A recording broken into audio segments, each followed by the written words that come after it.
સુરતના જહાંગીરપુરાની સાઈ પૂજન રેસિડેન્સીમાં રામોત્સવની અનોખી ઉજવણી કરવામાં આવી હતી। મેડિકલ ચેકઅપ કેમ્પ, રક્તદાન કેમ્પ અને આઈ ચેકઅપ કેમ્પનું આયોજન કરવામાં આવ્યું હતું।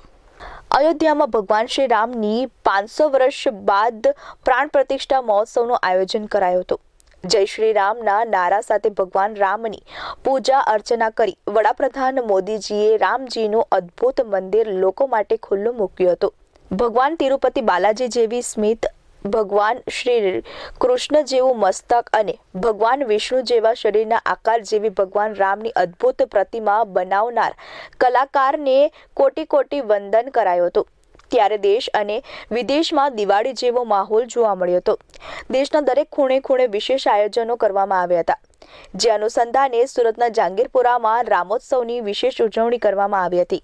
સાઈ પૂજન રેસિડેન્સી ખાતે બ્લડ ડોનેશન કેમ્પ તેમજ આઈ ચેકઅપ તેમજ મેડિકલ ચેકઅપ કેમ્પનું આયોજન કરવામાં આવ્યું હતું, જેમાં મોટી સંખ્યામાં લોકોએ રક્તદાન કરી માનવતા મહેકાવી હતી।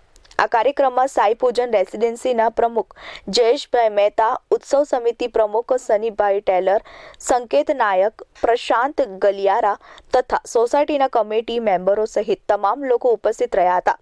આ મેડિકલ ચેકઅપ કેમ્પ અને રક્તદાન કેમ્પમાં સુરત રક્તદાન કેમ્પ અને સેલ્બી હોસ્પિટલે સેવા આપી હતી। Bureau report S24 news Surat.